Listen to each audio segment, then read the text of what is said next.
Okay. Okay. Are we on? We're on. Cheers. Cheers. To episode 3. Episode 3. Episode 3 of Bring Something to the Table. Sorry. Should we just start over? No, it's good.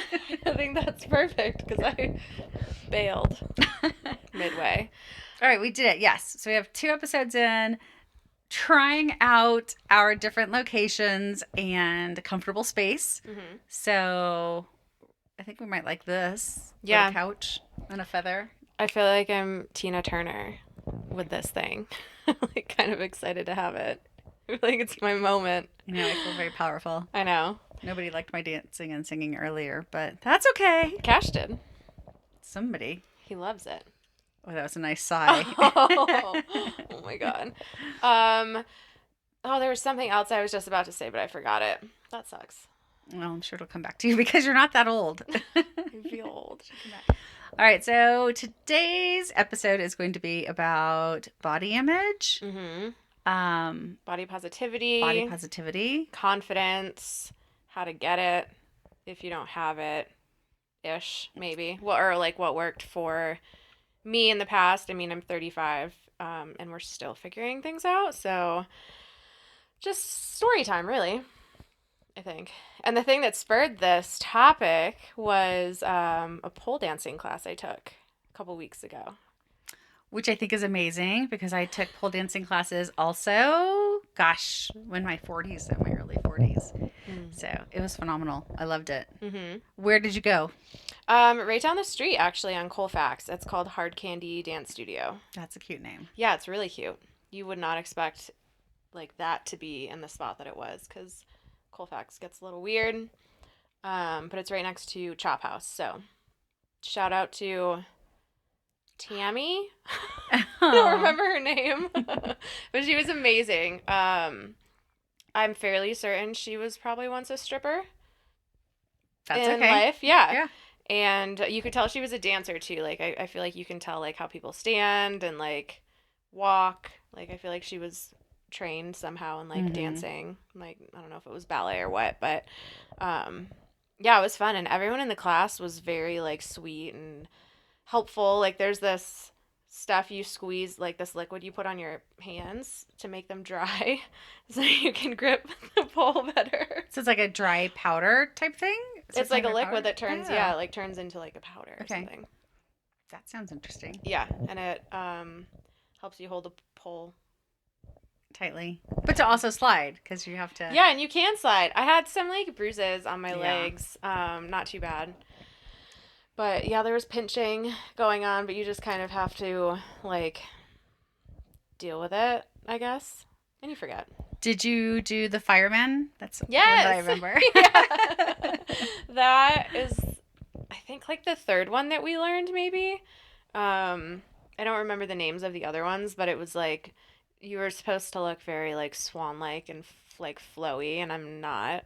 I'm more of like a bull in a china shop sometimes. So, Well, yeah. and it's really hard. I mean, I have so much mad respect for ladies and men who hop up there on those poles because it takes a lot of upper body strength and core, and to make it look graceful like that is not easy. No, because you're thinking of everything. Like when you're doing it, like holding the pole, spinning around it, what your legs are doing, what your face looks like. Like, it's a lot. There's a lot going on there. What was your experience like?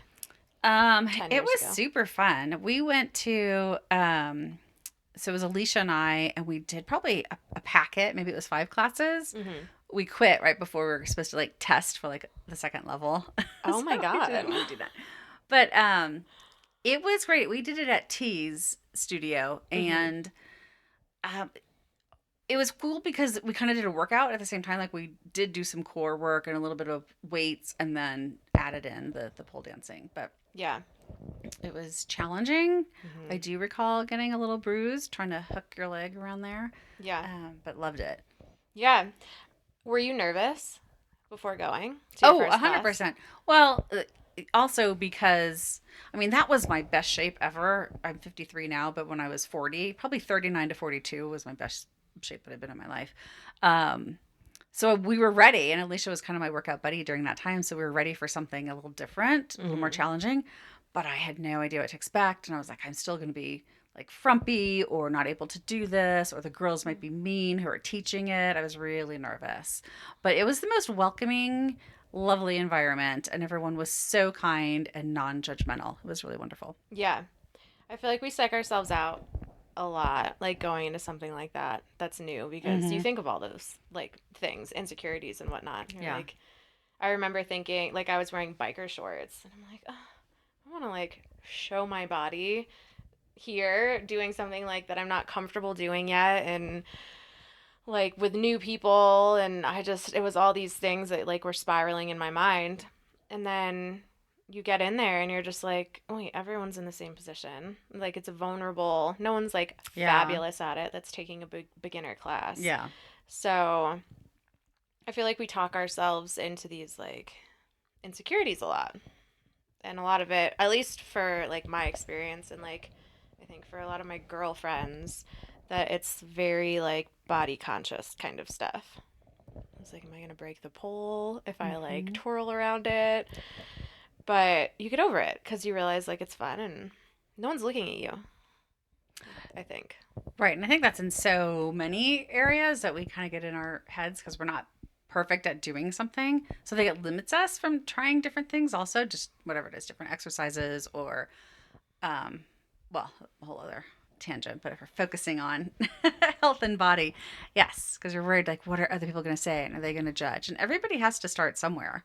Yeah. Like I love seeing people since I live over at Wash Park just of all different body shapes and sizes who are at least just out walking in the park. Like they just took the initiative to take those first steps.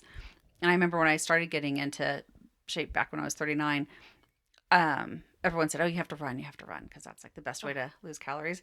I hate running, yeah. but I started in baby steps. I ran for 1 block and I walked for two, and then I'd run for one, and that was like 3 weeks of that. And then suddenly I was doing the whole loop at the park, which is 3 miles. Mhm. And you got to start somewhere. I know. And I feel like it's really easy to talk yourself out of it too when you're like, okay, well, I have this goal, Mm-hmm. but I know how it feels like to start something and like not be good at it because like we've all done that. And I feel like it's really easy. I feel like it's like a 5 second window where you're like, all right, I'm going to go do this thing. Yeah. And then you can talk yourself out of it like within seconds. I do that. Yeah. When it comes to exercising, I have to, I've learned. I can't just do it on my own. I have to have a trainer who I'm going to meet, or if I'm going with girlfriends to try out a class, then I have to make sure that my sense of accountability Yeah.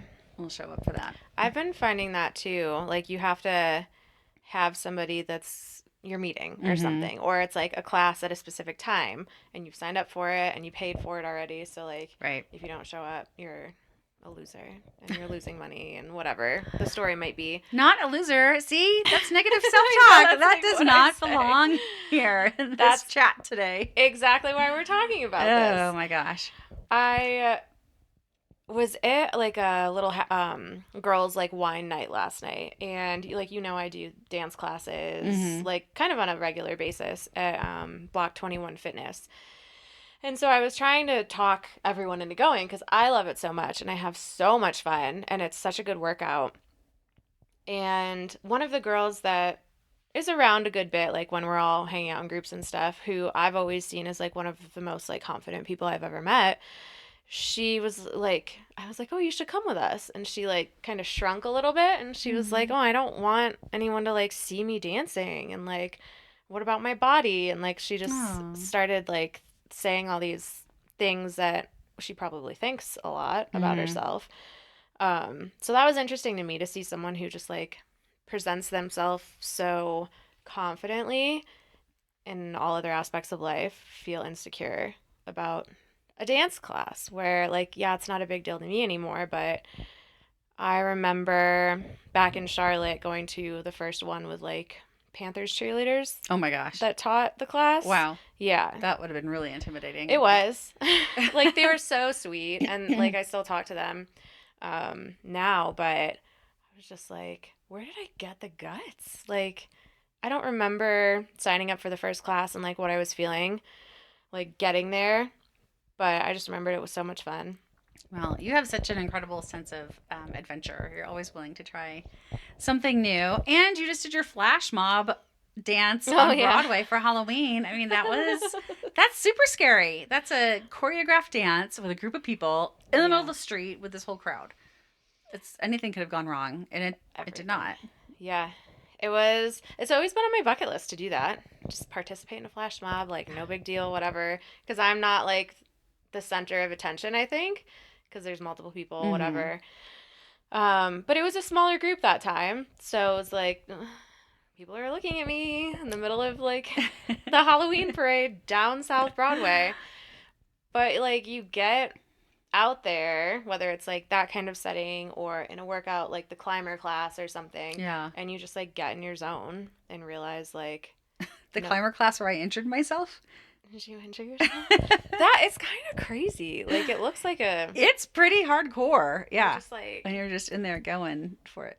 yeah. Yeah. So that has stunted now my workout journey for the last year. But I wanted to circle back on what you just said with your friend.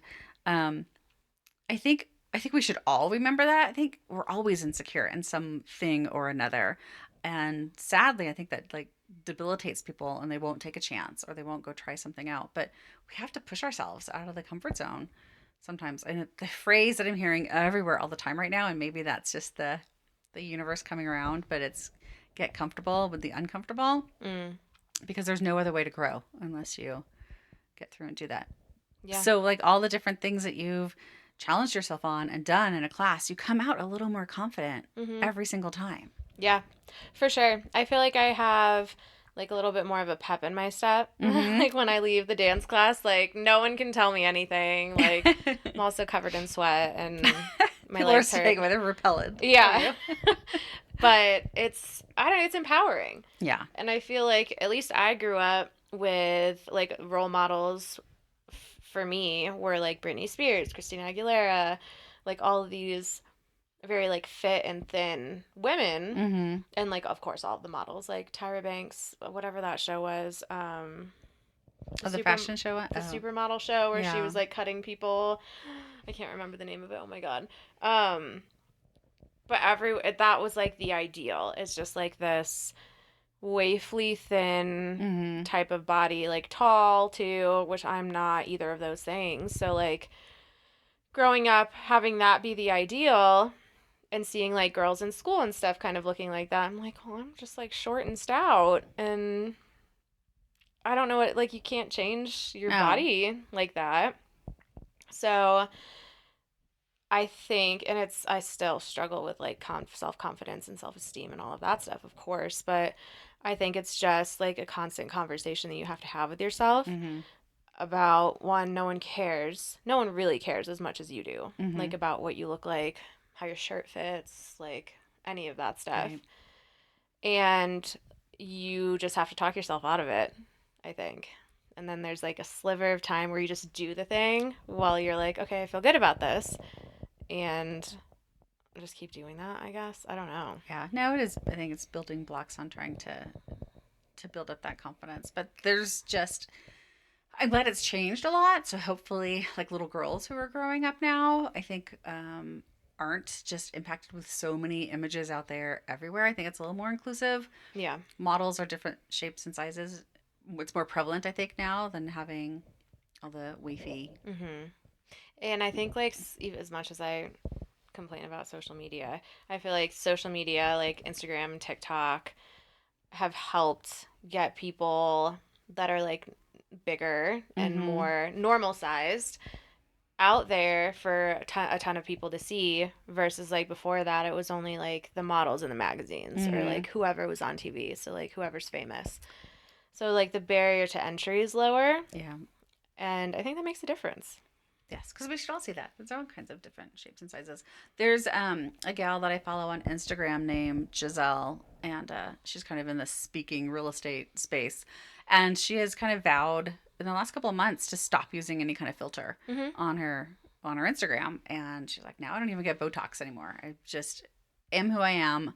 I want to walk the walk because I can't say this and then go stick a filter on that makes me look perfect. Yeah, the filters really mess with you. Yes. I was talking about that yesterday with somebody. and I don't use them because like it morphs your face, like it changes the structure of your face, and like your eyes look different. Right. So what's the point? Like that's not you, and you're trying to share this with people. Like it's just gonna make you expect to look that way, but then when you look in the mirror, you look like yourself, which is Mm-hmm. great, but your skin's not flawless and everything's not tight and you have wrinkles or whatever. I think the filters really mess people up. I would totally agree. And I have also tried to like get rid of my lines sometimes, but Who hasn't? I mean, I want to just embrace it. yeah. Well, it's hard to. It's really hard to. And I feel like I think it was Pamela Anderson recently went to a fashion show, like New York City Fashion Week fashion Oh, show. I didn't see that. No makeup. Wow. Not like a stitch of makeup. Fully dressed, like she looked fabulous, but she's in her 50s, 60s, I No, think. she's older than me. Yeah, she's got to be 59 or 60, I would think now. Yeah. So she has aged and like you could tell, but like why is that weird to us? Like someone Mm-hmm. going out without makeup on. Like that should be I feel like it should be more embraced. Right. And Alicia Keys does that too. Like goes to all of these like huge events like Grammys and stuff like that without any makeup on and people talk about it. I'm just like, what? Well, oh my gosh, that just continues to go to the expectations of women, right? Like it's in politics. Whenever like Hillary Clinton was running for president, like Mm. people were talking about her pantsuits and her face and her makeup. Nobody does that to a man. They can go out there looking frumpy and gray and disheveled, and nobody talks about their appearance. Yeah. So I think we've made lots of strides in some directions, and then still society just has these unrealistic expectations of women. Mhm. It reminds me of the whole speech during the Barbie movie. Oh I yeah, remember, did you ever get to that part when we were watching it? yes, It was, and I think that was one of the parts where like I got emotional because I was like, oh my God, I didn't realize that like we have all these like polarizing pressures that we're under constantly. I'm mm-hmm. like, you're right. That Right. To sucks. be assertive but not be a bitch, and like Yeah. it's just yes, To it's be too like much. fit and thin, but not too thin because then people think you're doing drugs. Or Right, it's just like, oh my God, like how am I supposed to operate when I'm supposed to be things at once? right. It's a lot of A pressure. lot of pressure. And yeah, I think even if we do get past that and feel a little bit better about ourselves, like it's always in the back of my mind at least. But you just have to like quiet that voice. Well, and I think it's partly just who you surround yourself with too, and having a good tribe of friends Yeah. um, who are there. And I guess it goes back to kind of the whole reason why we're doing this too, is kind of weeding out different people who we encounter in our lives that don't make us feel good about ourselves, Hmm. and that just don't bring something to the table and level up the friendships. We really just need to be supported and supporting one another. Yeah. I don't see the purpose of like pulling other people down. No, Like it doesn't feel good doing it. Like I've been a mean girl you've been a once or mean girl. twice. Yeah, if I have to. Like in high school and well, in high school, I was friends with everybody, but I had like a cockiness about me. And I think it was out of like insecurity. And then I got to college and like obviously like that's where I grew up. Everybody knows everybody, whatever. And then I go to college in the same city, but like a completely different town. No one knows me, Mm-hmm. but I still roll in with like the same attitude, a fake Louis Vuitton purse, big sunglasses. Oh my gosh, that makes a And statement. it was a statement, but I remember being like, well, no one's like dying to be my friend. Like, it's not working this time. I'm like, what's going on? So I feel like when you get rid of like that mask of like whatever it is, Mm-hmm. and people can see the real you, then it's more relatable. And then people maybe want to be your friend. I don't know. But I got through it. And it was just like, oh, well, what worked in Webster Yeah. in like Well, you grew up with all 2006? those people, so that's just a different, I don't know, set of standards and expectations, and they're going to expect you to be a certain way. And, Yeah. or if they were mean, then you had to find your defenses and be mean back. Mm-hmm. But yeah, going to college, I had a different experience. It didn't take me 4 years. I worked full time. So it took me 10 years to get through school, and I just commuted. So I just always worked. But You didn't get the college no. experience. I didn't really miss much. Well, knew I was never going to, be part of the Greek system. I'm not into that Yeah. at all. I tried to start a sorority because Of my course you did. college, we didn't have, okay, so I went to a very small private school Oh, okay. and It wasn't like I don't like any of these sororities, so I'm I going just to start start my my own. own. I would have done that too, honestly. Exactly. But like it used to be a Catholic school, I think, with like nuns, priests, all of that jazz. Like that's Oh, who taught the classes. No, it wasn't like that when I went there, but it was still pretty like old school. So we didn't have any Greek life, and we didn't have a football team. We had a lacrosse team and a basketball team, and they both sucked. Hopefully, none of them listen to listen, this. yeah. Um, so I was like, well, we need to do something. Like, it's a really small campus. I was on like the spirit team and like the dance team, but I was like, something's missing. So I tried to start a chapter of a sorority that another friend of mine was in at another school in New York, and they shut it down. They like wouldn't even like take the paperwork or any of Um, it. They were just like, no, because they didn't have the space for it, or what? because they didn't want to What was the start Greek reasoning? life Oh, okay. there for whatever reason. I don't know. Yeah. Well, if they had those strict rules, I probably thought it was going to be a bunch of partiers and mayhem, which probably it would have been. It probably would have been, but it would have been fun for me. But yeah, I feel like that, I don't know, that takes confidence too to be like, I don't see something here that's working for me. Let me start my own Yeah, thing. And 100%. that's maybe why you started your own brokerage because you didn't want to like fall under the umbrella of the other like big companies and you're like, that doesn't work for me. I want to do this thing. Yeah, I've always, since I was little, just marched my own drum. I was never a conformist. I was not part of the popular girls. Which I think freaked them out because I Mm. just, I was just kind of doing my own thing. And then super entrepreneurial. So when I was like 6 and set up my first lemonade stand Yeah. with my neighbor friend boy, neighbor, I was like, yes, we need lemonade and we need something salty because we want people to be thirsty so they come back and buy more lemonade. Oh So my God. I was The searching for manipulation. all the pretzels and put those out in a bowl. I'm like, you get free pretzels so that you can buy the lemonade. That's smart. Um, and then, yeah, certainly real estate wise, I did not want to work for a big box brokerage because I just wanted to do my own thing and carve out the path that I want. Yeah. I feel like it's easy to lose yourself when you're working for like a bigger company or like I don't know, hanging out with like a big group of friends and you feel like you can't be an individual or Mm-hmm. like I think it branches out to every aspect of your life, but it's just kind of like trying to go back to remembering like who you are and who you want to be and like putting out what you want, Right. Oh my gosh. which is what I'm learning, struggling with, but like learning. But I think it's so magical that what you put out there. I just really am a huge believer in the energy that goes out there is what comes back to you. I just see it time and Mhm. time again. One, I have a story about that, but two, I just came back from a like kind of a work related trip in Vegas, and everyone went out one night for dinner, and like I didn't look like anyone else. I was a cute little dress, but it was like these larger flip flop things because I'm having some foot issues.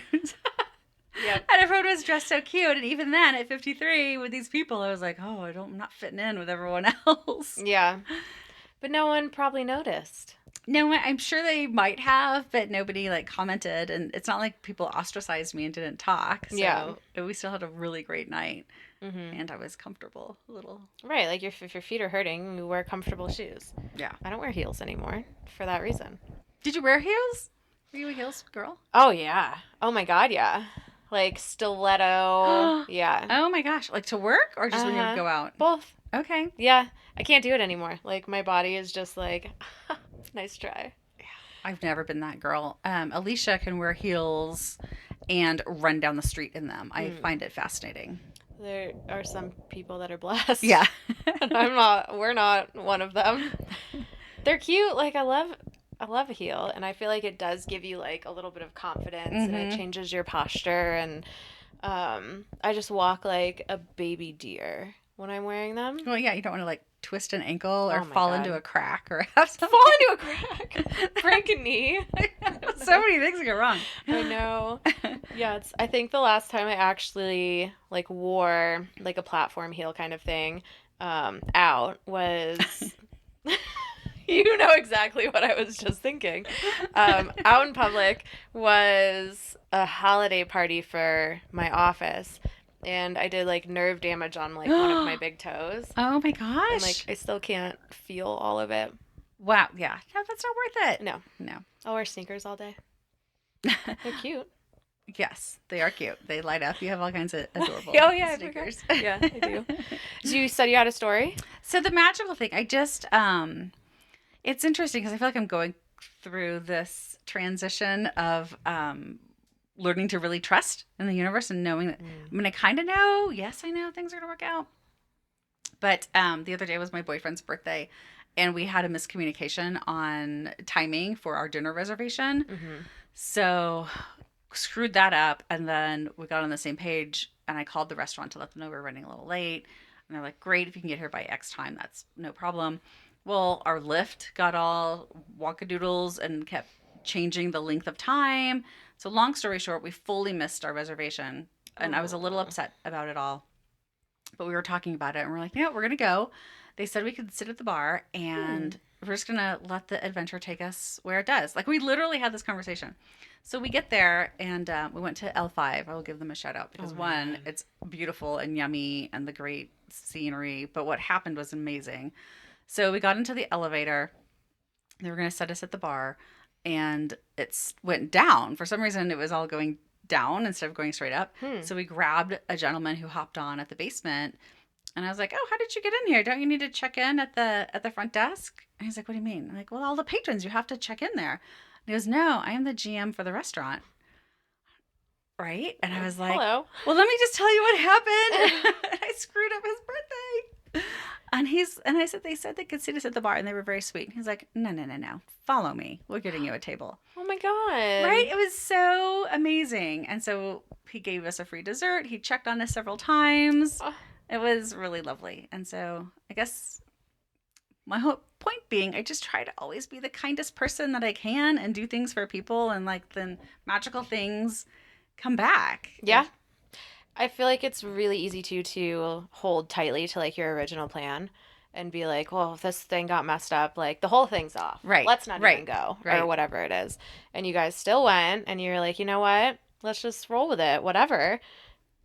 Like if you break it down, and this is like what blows my mind, if you got stopped at another red light or had to let somebody cross, like you wouldn't have picked him up in the elevator. Right. So many things could have not happened, but it was like serendipitous and it was pretty cool. Magical. So we'll just have to tie that back into body image here, which is like get out, try the things and see what might happen. And in the meantime, you are going to grow your confidence little by little. Yeah. Baby steps for sure. Just pick one thing that you've been wanting to do and just freaking do it. There's no way around it. And that's it. Okay. All right, then that's a wrap for episode 3.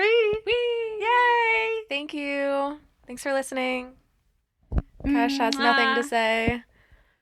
Okay. Thanks. Bye. Bye.